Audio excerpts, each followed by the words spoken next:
자, 안녕하십니까. AP투자연구소 이세훈 전략팀장입니다. 오늘 함께 살펴볼 종목은 파트론이 되겠고요. 코드 번호는 091700이 되겠습니다. 현재 시각은 2021년 1월 21일 목요일 11시 37분을 지나가고 있는 시점이 되겠고요. 현재 파트론은 약 1% 정도의 소폭 상승 흐름들을 보여주고 있습니다. 저희 채널에서 파트론에 대한 리뷰 영상을 올려드리고 있는데요. 좋아요와 구독 눌러놓으시면 리뷰 영상 계속해서 받아보실 수 있으시고요. 이 종목에 대한 기본적인 내용과 매일 변하는 기술적인 흐름에 대해서 오늘의 상황을 설명드리는 거기 때문에 제 관점이 다 맞을 수는 없겠지만은 하나의 좀 참고 영상으로 바라봐 주시면 감사하겠습니다. 파트론은 이제 대표적으로 이 스마트폰용 부품 생산 산업을 영위를 하고 있습니다. 대부분의 이제 매출, 고객사로는 이제 삼성전자가 있겠고요. 이 삼성전자에서 대부분의 매출이 발생이 되고 있습니다. 거의 한 80에서 90% 가량의 매출이 삼성전자를 통해서 이제 발생이 되고 있는 부분들인데, 그러다 보니까는 이제 그 갤럭시 S 시리즈 그 출하량, 그러니까 스마트폰이 많이 팔리면 많이 팔리는 대로 이제 파트론도 같이 잘 가는 부분이고요. 반대로 이제 많이 안 팔리면은 파트론도 이제 주가나 이런 부분들이 좀 떨어지는 이런 이제 영향을 많이 보였던 종목입니다. 장기적인 관점에서는 이 회사가 통신 시스템, RF 모듈이나 이런 부분들, 안테나나 이런 부분들에서의 통신 시스템 산업도 영위를 하고 있고, 그다음에 이런 LED나 카메라 모듈, 자동차에도 카메라가 많이 들어갑니다. 특히나 자율주행차나 이런 부분에는 일반 자동차보다 훨씬 더 많은 카메라가 많이 사용이 되는데요. 그리고 또 LED나 이런 것들, 자동차가 이제 전장화되고 있죠. 전기 장치로 이렇게 바뀌고 있는 부분들인데, 그런 부분에 있어서 전장화가 되고 자동차 시장, 전장 시장이 확대가 되면서 거기에 따른 이런 카메라 모듈과 LED의 부품 수요가 좀 증가될 수 있다라는 부분들이 장기적으로는 굉장히 파트론을 장기적인 하나의 성장 동력이 좀 될 수 있겠죠. 그런 부분에 있어서 올해도 그렇고 내년에도 그렇고 앞으로 전기차나 자율시장 확대에 따른 자동차 시장의 성장에 따라서 거기에 따른 부품 수요도 파트론이 크게 좀 증가될 수 있는, 매출이나 이런 부분들이 좀 증가될 수 있는 요소라고 보시면 되겠습니다. 그래서 파트론의 이제 기술적인 흐름을 보시게 되면 지금까지 이 종목이 흘러왔던 역사를 보시면요, 항상 갤럭시 S 시리즈에 맞춰서 주가가 올라가고 떨어지고가 결정됐습니다. 그래서 항상 10월 달에 저점을 찍고요. 2, 3월 달에 갤럭시 S가 출시가 되죠. 그럼 꼭 떨어졌어요. 10월 달에 저점을 찍고요. 그 다음에 2, 3월 달에 갤럭시 시리즈가 출시가 되면은 꼭 떨어졌습니다. 10월 달에 저점 찍고 2, 3월에 고점 찍고, 10월 달에 저점 찍고 2, 3월에 고점 찍고, 10월 달에 저점 찍고 2, 3월에 고점 찍고 떨어져야 되는데, 이때는 판매량이 엄청났던 거예요. 그러면서 실적이 엄청 좋아졌던 거죠. 그러니까 파트론도 실적이 좋아서 더 갔던 부분입니다. 그리고 이후에 또 10월 달에 출시했는데 이제 2, 3월에 원래 고점인데 이제 코로나 때문에 좀 더 일찍 빠졌고요. 10월 달에 저점 찍고 지금도 역시나 이번에 출시되는 갤럭시 S21, 여기에 따른 기대감 속에 주가가 조금씩 최근 들어서 올라갔던 부분이죠. 자, 그럼 여기서 이제 주가가 더 가느냐 못 가느냐는 어디에 달려 있을까요? 그렇죠. 갤럭시 S21의 출하량에 걸려 있다라고 보시면 됩니다. 단기적으로는 이 갤럭시 S21이 호평을 받고 판매량이 많이 증가되면서 실적을 좋게 만들어 준다면 역시나 주가는 당연히 레벨업이 되는 부분이라고 보시면 되겠고요. 근데 만약 딱 내놨는데 생각보다 판매량이 저조하거나 안 팔린다거나 그랬을 때는 부품의 수요가 어떻게 되겠어요?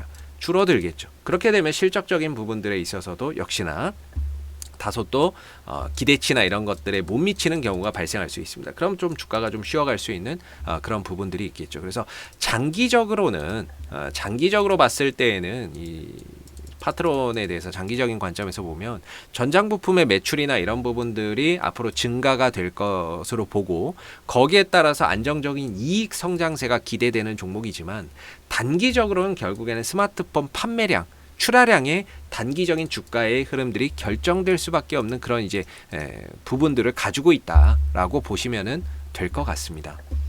그래서 파트론 같은 경우는 이제 또 아쉬운 부분이 뭐냐면 이게 조금 아쉬운 부분이 주포가 없어요. 그러니까 아무리 좋은 이슈를 가지고 있어도 결국에 사주는 사람이 없으면 주가가 올라서기가 참 어려운 부분이거든요.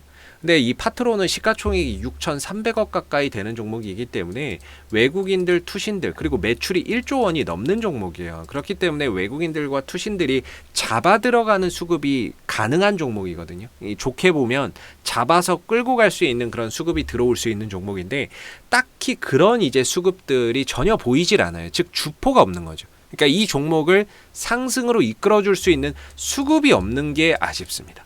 아직까지는 눈에 보이지 않는 거죠.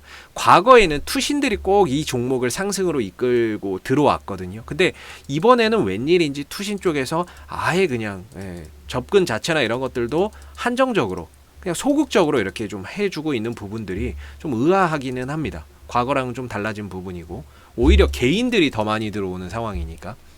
그래서 좀 아쉬운 게 이 종목을 좀 상승으로 이끌어줄 주포 또는 매수세나 이런 꾸준한 매수세가 없다는 게 조금은 좀 아쉬운 부분이 아닌가, 이렇게 생각이 좀 드는 부분입니다. 그랬을 때 이제 파트론 같은 경우는 뭐 실적적인 부분들 한번 증권사 전망치 한번 보시면요, 뭐 굉장히 좋게 전망을 합니다. 파트론의 이제 올해 1조 1천억 원 정도, 작년이죠. 2020년도는 1조 1천억 원 정도의 매출에 영업이익 400억, 순이익 260억 정도를 예상을 하는데, 올해 2021년도는 1조 3천억 정도의 매출에 영업이익 800억, 순이익 600억을 증권사에서 좀 전망을 하고 있는 부분들이고요.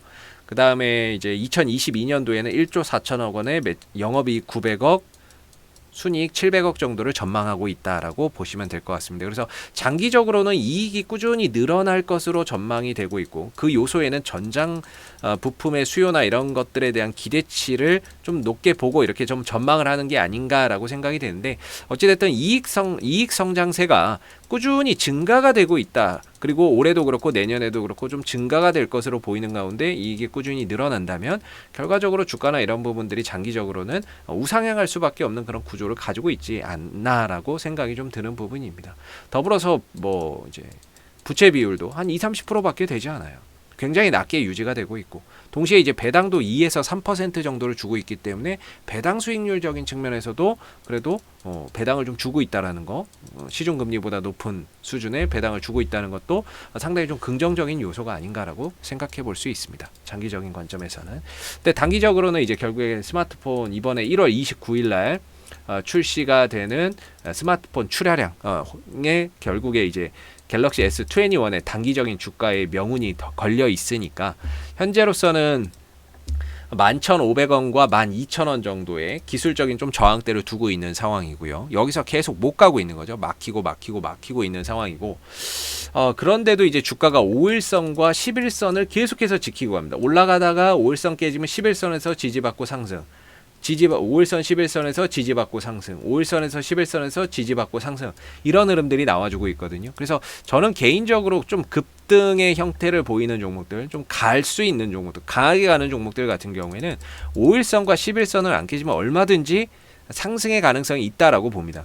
힘을 받을 수 있다, 이렇게 보거든요. 다만 오늘도 조금 3% 떴는데 전강 후약 흐름 속에서 상승 탄력이 좀 줄어들기는 했지만, 오늘 가지 못했을 뿐이지 5일선 11선이 지켜지면 내일 또다시 이 구간을 돌파 시도가 나올 수 있다, 저는 이렇게 보고 있어요. 그래서 오늘 좀 아쉽게 상승 탄력이 둔화되고는 있지만 여전히 5일선 11선이 살아있는 상태에서는 다시금 또 힘을 받아서 갈 수 있는 여지는 충분하다, 이렇게 생각해 볼 수 있을 것 같고요.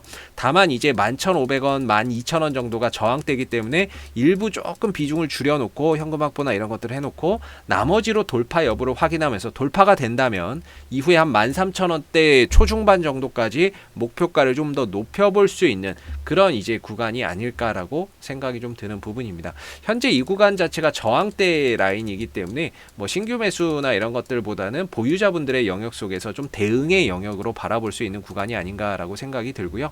앞으로도 뭐 파트로는 이슈가 생길 때마다요, 계속해서 리뷰 영상 남겨드리고 있으니까는요, 구독과 좋아요 한번 눌러주시고 오늘 영상은 여기서 마무리하도록 하겠습니다. 감사합니다.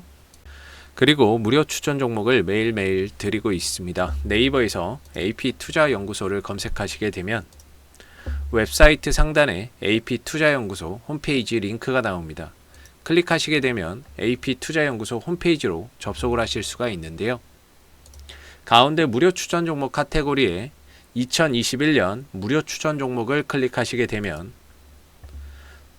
소장님께서 매일매일 국내외 시황에 대한 실시간 브리핑과 함께 종목 추천을 드리고 있습니다. 하나 눌러서 들어가 보게 되면요. 로그인을 하지 않아도 다 보실 수가 있으시고요. 아침 7시 44분부터 댓글 리딩이 시작이 됐습니다. 그리고 무료 추천 종목을 보시기 전에 꼭 읽어보세요도 읽어보시면 좋을 것 같고요. 그리고 간밤에 마감됐었던 미 증시에 대한 상승과 하락에 대한 이유와 시황에 대해서도 댓글로서 이렇게 리딩을 해드리고 있습니다. 그리고 장 9시가 되게 되면 무료 추천 종목이 나오게 되는데요. 무료 추천 종목의 종목명과 그 다음에 매수가, 그 다음에 1차 목표가, 손절가가 함께 제시가 됩니다. 보편적으로 2종목에서 3종목 정도가 무료 추천 종목으로 나오게 되는데 주가나 이런 부분들이 상승하게 되면 그 상승한 부분에 대해서 댓글로서 이렇게 리딩을 해드리고 있고요. 반대로 또 하락하게 되면 그 하락한 부분에 대해서도 댓글 리딩을 계속해서 해드리고 있기 때문에 무료 추천 종목이 필요하신 분들은 홈페이지에 오셔서 많은 도움 받아가시면 좋겠습니다. 감사합니다.